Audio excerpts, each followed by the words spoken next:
Picture this. You're playing a beautiful piece, but those block chords just sound flat and boring compared to what you hear professionals play. Well, if you're a late intermediate player, that's someone moving from intermediate to advanced level, and you want to add elegance and sophistication to your chord playing, you're in exactly the right place. By the end of this video, you'll know how to transform any basic chord progression into this beautiful classical technique. Alberti Bass is a classical technique that breaks up chord notes into a flowing pattern, creating that elegant rippling effect that transforms static chords into something much more musical. You'll want to be comfortable with basic triads and chord inversions for today's lesson. Welcome, I'm Rosemarie. I've been teaching for over 20 years and composing imaginative educational piano music for nearly as long here at Must Love Music. Let me show you exactly how this flowing pattern works. The sequence is always the same.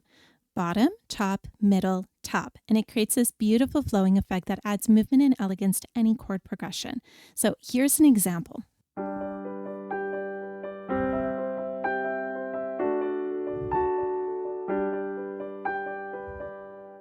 And the song goes on. For those of you who know Alberti Bass already, you'll notice that was in the right hand. Oftentimes it's in the left.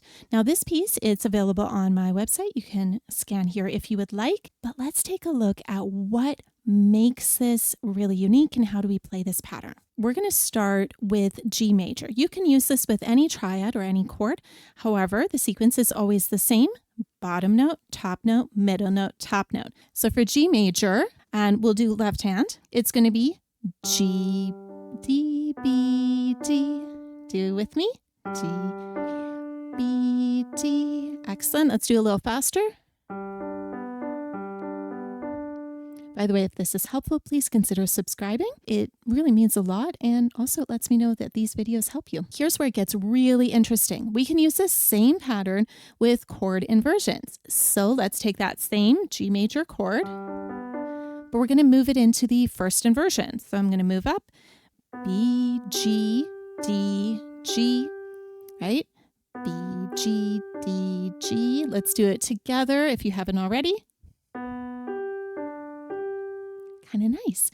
And you know it's coming. We can do this in second inversion as well. We're going to move up, D, B, G, B. We can use any of the inversions. So root position, first inversion, and then second inversion. So pause, try these out. See which ones you like the best out of this G major. In my online studio, you'll learn to create your own music using concepts like playing chords in different ways, just like this one, from day one.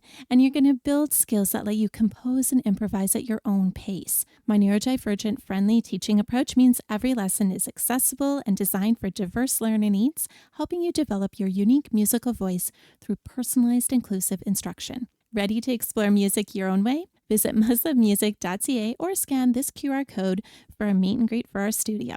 Now for the really fun part. Let's explore how you can improvise with Alberti Bass.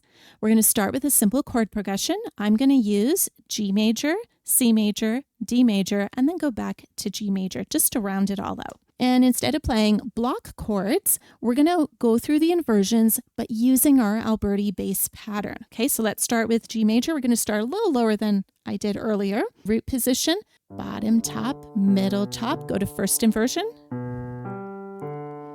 Second inversion. Excellent. Let's do C major. First inversion. Second inversion. And let's end on root position. Don't know if we did that for G major. Oh my. Okay, let's go into D major. First inversion. Second inversion. And root position. And let's go back to our G major. Root, first, second, and root position. How did that feel? Did it feel pretty good? Now here's a bonus tip that can create an even richer sound. For example, if I was to do this hands together, but both hands in the same inversion, I might play.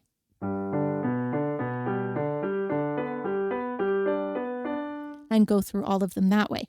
In fact, before you try this next one, maybe pause the video, try that out, and then come back. All right, so I'd mentioned that there's this bonus tip that helps create an even richer sound, playing these different inversions in each hand. So your left hand might end up playing the root position,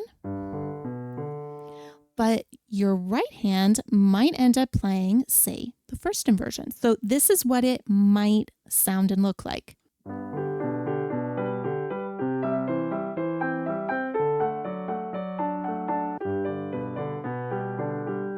You'll notice I did a little jump there at the end. Doesn't that sound so beautiful? What's your favorite way to use chord inversions in your own playing? Let me know in the comments below. I love hearing how you apply these techniques. The beauty of Alberti Bass is that once you've mastered the basic pattern, you can apply it to any chord progression, any key, and create countless variations. And that sounds pretty amazing, doesn't it? The techniques we covered today through Alberti Bass patterns are just the beginning of transforming how your music sounds. 4-note chords give another fantastic way to add richness and complexity to your playing, giving you even more tools to create beautiful chord progressions. Tomorrow's video covers my teaching approaches for the Alberti Bass we covered today. Thanks and happy playing.